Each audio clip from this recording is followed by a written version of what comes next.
Hey guys, it is MissSimReno. If you are returning to the channel, welcome back. And if you are brand new, I am very excited that you decided to join me here today for another speed build. And we are in Brindleton Bay, a world very, very close to my heart because, as I have mentioned so many times before, I am from New England and I currently live in New England. So this is 110% a house that I would probably see in maybe more so down like the coastline. I'm not that close to the coastline at all, but this is definitely a style of house that I have seen many, many times before. And I'm really excited about this one because it's interesting. It is rooted from another build that I did that you guys have actually never seen. So for my save file, I was building a new home for Brant and Brent Hecking. I hope I said their names correctly. I always confuse them. And I was building them kind of what looked like, at least to me, this is kind of like a Dutch colonial as well. There's probably so many different variations, but I think this is kind of a Dutch colonial style, especially the roofing. And I was building them a home and it was essentially identical to this home, but I never finished it. I never finished it and I kept on going back to it and I was just totally not inspired to do it. And that was months and months ago. So I went back, I looked at the house and I was like, okay, I'm going to rebuild it and I'm going to see what I come up with and see if it'll maybe work for them. Maybe it won't. I'm not quite sure. I might have to scrap their house. We shall see. But this home, I absolutely adore. I love it so, so very much. And as you can tell from the title, I was imagining that this was for a family that fosters children, and I was thinking that it was maybe an older couple that loved to foster just like one child at a time and make sure that they give them like their undivided attention and they can really like nurture them. And I don't know if they are trying to foster to adopt at any instance or anything like that, and granted we can't do that in The Sims, but I really do like the thought. So there is just one child's bedroom, and even though it's actually pretty decorated, a little bit more so than I was striving for, I think that it is fairly neutral for any kid that would hop in, and I just think it's a really loving, warm home. And I love this lot in Brindleton Bay because it's kind of tucked away. This is something Hideaway. I never remember the name of the lots, but it's basically tucked away underneath the bridge, kind of like in the forest. And I just think it's so, so peaceful, especially with the screenshots. I took them in fall, and you guys, this is probably one of like the prettier lots that I have worked on. So I'm just really, really excited for you guys to see how this home shapes up. And as you can see, the outside shape is pretty much together at this point. The roofing was really hard. I'm not even going to tiptoe around it. It took me a little while off camera to actually ensure that it was really working the way I wanted it to and that I achieved the shape that I was going for.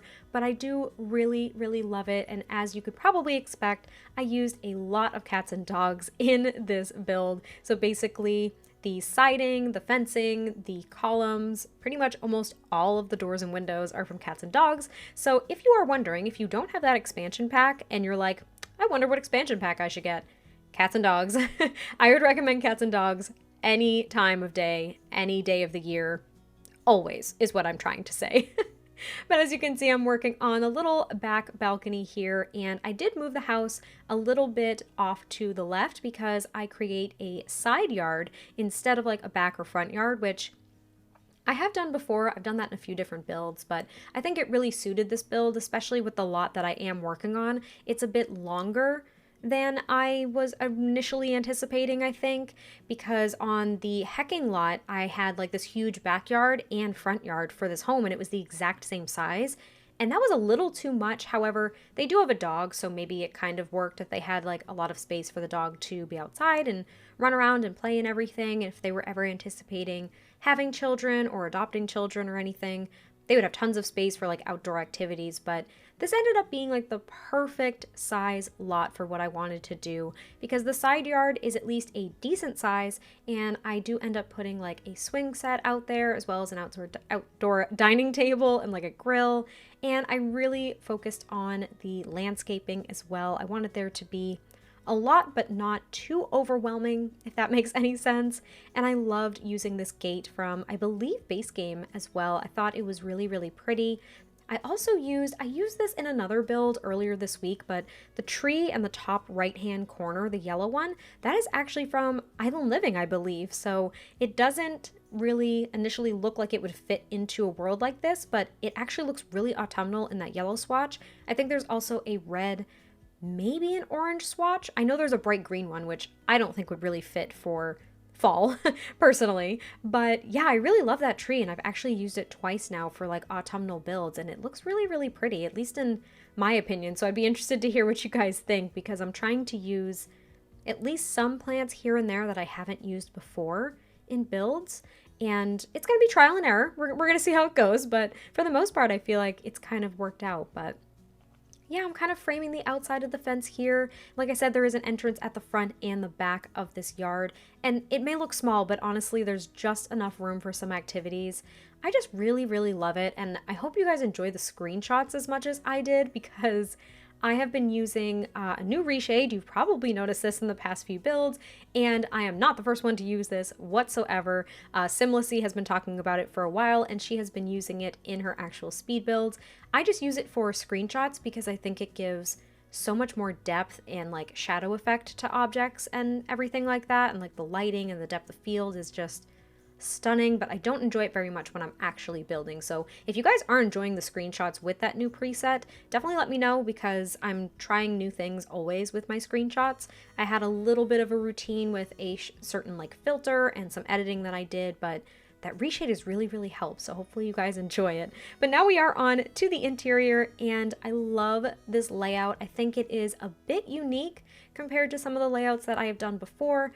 I think the front with the staircase is not super unique. I've done that tons of times, but I love their living room. And the first thing I do is actually create, oh, what are those called? Beams. I tried to create beams, and I basically used the, oh, I don't even know what the name of it is. It's like the spindle, right? Like the spindles. I put them inside. So basically I created like walls and then replaced them with those beams, and it doesn't create any shadow issues, which is incredible.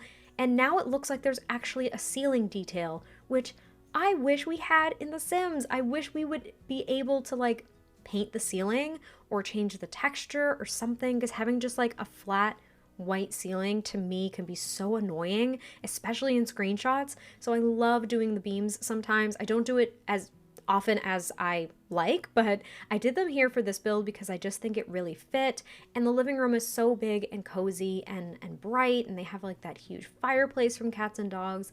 And there's also some ottomans right there near the window, so there's like a little window seat framed by these bookshelves. And this is something that I did originally do for the Hecking household when I was at first trying to make their house. So I maintained a lot in the living room, but other than that, I hadn't done any of their house. So doing the living room was easy, but trying to figure out the rest of the home was actually brand new, but I still love it. I just love it, and I really hope you guys enjoy it too. But here I am getting some of these leaves and putting a few candles in the middle of them. I did that in one of my builds earlier this week as well, because I just love how it looks. It is pretty much the ideal like centerpiece for a table for me, which I do actually end up using that exact setup for the centerpiece in the dining room for this build as well. And I just think it looks so cozy and homey, and any other synonymous word that you want to toss out there. But I am pretty much wrapping up the living room now. It was a little bit challenging to decorate after I had put the beams up, but I ended up making it work. And now I'm just lighting the rest of the home, and I do work on the kitchen next, which is a bit of a galley kitchen. It's not my ideal setup. I don't really like galley kitchens, but this one is big enough, I think, that I would be able to deal with it. I don't know. I just don't like galley kitchens. I feel restricted in a way. I can't even really articulate it, but I do like this kitchen, and I do end up putting a dining table in the middle of it to make a faux island, which I've been doing so much now, and I think it's pretty much my new thing. Like, I don't think I'm going to stop doing that anytime soon, so hopefully you guys do enjoy those. I'm also going into the debug menu and pulling out some notes from the Parenthood pack, and I haven't done this very often, but I am doing it more and more because I kind of wish we had magnets. I kind of wish we had magnets, or at least I thought that maybe the Parenthood fridge that we got would have swatches with like magnets or like kids drawings or something like that, and we didn't. So using Parenthood, at least in this way, kind of makes me imagine that we have a swatch that has those things. I don't really know, so I've been doing that a lot more lately, and now I'm just cluttering up the kitchen with my pretty much standard clutter in kitchens. And I do, of course, leave one countertop open for the Sims to use. And I do fully playtest my builds. If I haven't mentioned that recently, I fully playtest them. I make sure that everything works. However, someone in my Discord, they actually mentioned to me that in the Lagoon Cottage that I posted last week, that the half wall at the top of the ladder was where the Sims needed to like get off the ladder. And I was like flabbergasted because I playtested that build and my test sim was able to get up that ladder to the second floor no problem. So I don't know if sometimes there's just like routing issues. I don't know. So if something doesn't work, I am so sorry. That is not something that I expect to happen. I always try to test my builds out to ensure that doesn't happen, but it seems as though there are still some flukes with certain aspects of it. So I do apologize if that happens. And if it does, definitely let me know. And since I mentioned it, I'll shamelessly plug my Discord. We are a growing fam and we're a really nice fam. We have some cool conversations. We share funny pictures. And I just really enjoy Discord. I had never used it before now, but now I am completely obsessed with it because it's so fun to talk to you guys outside of YouTube comments. YouTube comments are great. I love responding as much as I can. I love seeing your comments. They usually make my day, but it's so fun to actually like get to know you guys and share things that we like even outside of The Sims in that Discord community. So if you are interested, please come join our fam. We cool. I like us. We have a lot of fun. And I don't know, it's just been really fun to get to know you guys and see you guys communicate with one another as well. So that's my shameless plug. I'll move on. I did decorate the dining room and I love the dining room. It is in basically the big sunroom in this home. And I love the French doors that lead to that dining room. I made like faux French doors for my dream apartment that I posted earlier this week as well, or maybe last week. I pre-record a lot, so honestly, I can't even remember when it went up, but I did make faux French doors in that build, and in this one, I got to use French doors, which was really exciting, and I thought a really nice touch for a home like this.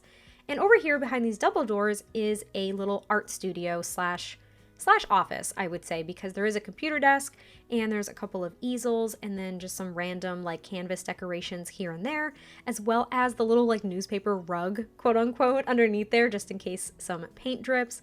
And then I used the corkboard and I actually used those notes from the debug menu from Parenthood again, because I was thinking that maybe those were notes about clients or pieces of art that had been commissioned. Because again, I was thinking of Brant and Brent, and I think one of them is either in the art career or just has the aspiration to be an artist or something. I'm not quite sure, but I had this idea when I was originally building their home and I wanted to bring it to fruition here as well. So there is that little like art and studio space, little office space. And at first I was concerned because there's so much room downstairs. And in my original layout of Brant and Brent's home, I was not able to fit 2 bedrooms upstairs. I think I was only able to fit like a bedroom and a bathroom, and that was not going to work for this because I wasn't necessarily building it for them. I was building it for like a foster family. That's kind of what I was thinking. So they needed a second bedroom, and I was very lucky that I was able to sort it out, which you guys will see when we get up to the second story. But right now I am just figuring out this little kind of breezeway, I suppose, in a way, because there is the entrance to the porch as well as like some routing ability from the front of the house to the living room. That's basically the main entrance, and I did kind of decorate this entryway as well. There's just a bench and a coat rack and like a couple pieces of artwork and a rug. I wasn't able to cram too much in there, but I do like how it came out. I've also really been focused on putting mirrors on stairs. I don't know where that comes from because I never had a mirror on like a staircase or anything like that, but I do kind of like it. And down here is a half bath as well as a laundry room. So this build does have a washer and dryer. If you don't enjoy playing with laundry, this is the perfect size to make a full bathroom as well. So if you want to remove the washer and dryer and put like a bathtub or a shower or something like that, it's definitely doable. So if you don't have the laundry day pack, I wouldn't even worry about it. But I do like the bathrooms. I use the same like toilets and sinks and everything for all of the bathrooms. Sometimes I mix them up, but I decided not to here. And now we are upstairs, and I struggled again so much with removing the floor for just this little landing space. The roof kept on clipping. I wasn't able to have it identify this space as like a full room. So I was a little disappointed. It kind of made the upstairs landing space and the layout a bit awkward. I was able to fit not only 2 bedrooms, but also 2 full bathrooms upstairs, which I thought was honestly a little challenging, and I was kind of impressed by the fact that I was able to do that. But yeah, the layout's weird because the stairs are like blocked awkwardly, but there's a door on one side of the stairs and then a door on the other side. And the kids' room is actually the first bedroom that's accessed off the hallway, and then the master bedroom is right at the end of that little hallway, if you kind of see what I'm talking about there. But I do really like it, even though the layout was a little bit awkward. I think I made it work, and I just put some extra storage here for like linens and whatnot out here in the hallway. There's also a console table where I put a couple of decorations, including a fishbowl, which I've actually been doing a lot more often too, is putting a fishbowl in the builds because it's, I don't know if it's really an activity, but it's kind of nice to have another kind of pet aside from the giant hamsters that we have, like the giant hamster cages. And I do like cats and dogs in The Sims 4, but I do wish that we could control them like we could in The Sims 3. I'm just gonna say it. I wish we could. But the first thing I work on is the parents' bedroom, or basically just the master bedroom. I use this bed from Seasons, and then I put this really nice, kind of like modern looking rug, I think from Spa Day, over the bed, which I don't typically use that mirror because it looks a little bit too sleek for a lot of the builds that I tend to do, but I think it kind of worked here. It added just a touch of sophistication that I was looking for. And then I decorate this wardrobe as well, and I just put a chair in the corner with some, I don't know, some folded clothing, and just put a couple of paintings up as well. I did not go crazy with their room at all because it was such an awkward shape. I didn't want to risk blocking anything, and honestly, I kind of kept clutter to a minimum in this build because if I do use it for Brant and Brent, if I could say their names like 4 more times in this build, we'd reach our quota. But yeah, if I do use it for them, I see them as very like organized and, I don't know, like clean, if that's fair. It's not really fair to say because clutter doesn't make you dirty, but I just feel as though they're very organized. I don't feel as though they have a lot of like material possessions. They just have a really nice home, and they honestly just enjoy one another and their sweet little dog. They don't really care about having like all of these cluttery trinkets and stuff like that. So if I do use it for them, I think it actually still really fits their personalities. So I'd be curious to know what you guys think because, like I said, I think one of them is an artist, or at least wants to be an artist in some way, shape, or form. I don't remember what the other one enjoys. I think maybe it's working out. I probably should have looked this up before I even started the voiceover because I can't remember for the life of me. But this is one of the bathrooms. I did keep all of the bathrooms in this build, so I apologize if they're a little boring, but there is basically just a shower, toilet, and sink in these bathrooms. I think technically they're 3/4 baths then, but who cares? And now I'm working on the kids' room. There is a bit of a blue color scheme just because I did use a lot of accents of blue downstairs, so I thought it kind of worked. I also brought the blues into the master bedroom, so it wasn't like this was for a particular gender in any way, shape, or form. I think this is for any kid that they are able to foster for any period of time. I think it is very cozy and welcoming, and I don't know if this was weird, but I did put that sign there on top of the dresser. I was thinking that it was like a welcome to our home, like we're so happy you're here type thing. I don't know if that's necessarily appropriate. I don't know if that's something that I would do, but I kind of liked the idea of, hey, welcome, this is your space, this is your stuff, like you're part of our family, please feel at home. Like that's kind of what I was thinking. So hopefully that resonates with you guys as well. There is a desk and a bookcase too, so this kid will have a place to like do their homework or journal, or you know, kind of get out their frustrations, or at least just have some privacy when dealing, I would think, with probably a little bit of a stressful situation of going to a foster home. So I think that these parents really, really want these kids to feel at home, and that just warms my heart. I just really liked the idea, and it made going through building this home and decorating it so much more fulfilling to me. And then we move on to the backyard, where I do pretty much finish up the landscaping. I hadn't finished it completely in the beginning of the build, and like I said, there is going to be a swing set as well as an outdoor dining set and a grill. I think I actually toss a soccer ball out there as well, just so there's another outdoor activity. I didn't want it to be too cluttered or too like over the top fun. I wanted it to feel a little bit more realistic and cozy, if that makes sense. I don't know if having more activities makes it like less cozy, but that was kind of my idea. So hopefully that comes through. I don't really know. But here is where the swing set ends up going. There are probably issues with Sims being able to push other Sims on it just because of the space, but you can still swing on it, which is basically ideal. And there is the outside picnic table, as well as a bird feeder and the soccer ball, and maybe a couple more decorations on the porch as well, where I put some benches and some vertical gardens actually, so they can grow some of their own crops. But I hope you guys did enjoy this build. I am very, very excited to hear your thoughts, and I will catch you guys next time I post a video, and I'll talk to you soon. Bye!